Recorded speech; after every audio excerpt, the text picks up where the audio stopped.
La halte humanitaire est un lieu d'accueil de jour pour les exilés situé en plein cœur de Paris. Elle est gérée par l'Armée du Salut et de nombreuses associations s'y relaient pour accompagner au mieux les personnes accueillies. Dans cette vidéo, nous allons vous présenter le volet social.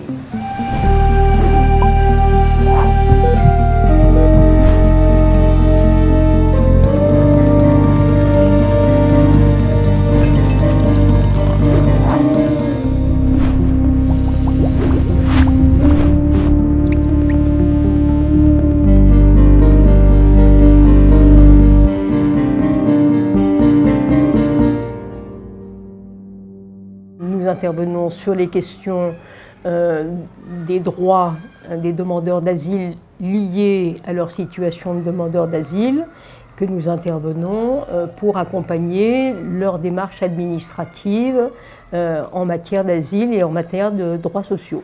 L'équipe Maraude intervient normalement dans la rue, dans les campements, mais avec des permanences sociales à l'halte humanitaire, peut rencontrer aussi des personnes qui n'ont pas d'hébergement et réaliser des suivis sociaux pour leur démarche administrative.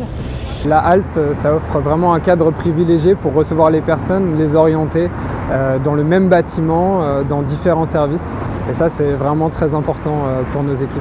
On a deux principales missions qui sont le maintien du lien familial et le rétablissement du lien familial.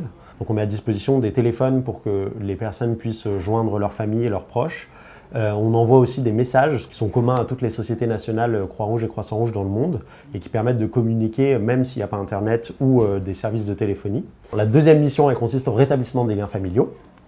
Et c'est une mission qui est destinée aux personnes qui ont perdu contact, pour lesquelles il y a eu une rupture de contact entre elles et leurs proches ou leur famille. Donc c'est une rupture de contact qui est liée à une catastrophe humanitaire. Nous, dans ces cas-là, on va pouvoir intervenir pour mener des recherches et tenter de retrouver les proches de ces personnes.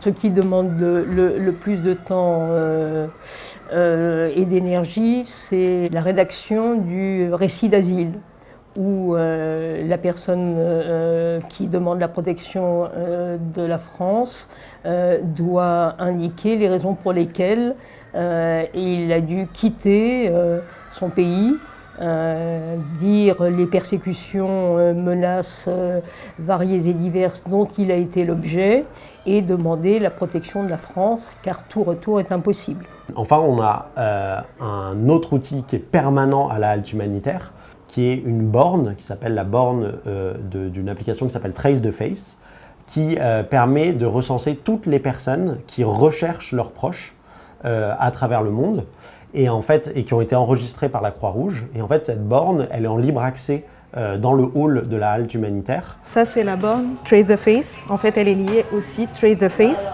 Et donc, c'est un site sur lequel les personnes qui recherchent leurs proches peuvent publier des photos, leurs photos, et c'est complètement anonyme et au-dessus de laquelle c'est seulement marqué « Je cherche, par exemple, ma famille, ma sœur, mon mari ».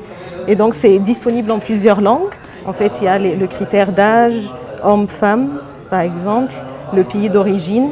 Donc, si par exemple on choisit l'Afghanistan, il y a la date de publication de la photo. Si une des bénéficiaires ici reconnaît une personne, il peut cliquer ici, je connais cette personne, remplir ce formulaire et après il va être contacté par la société, par la Croix-Rouge.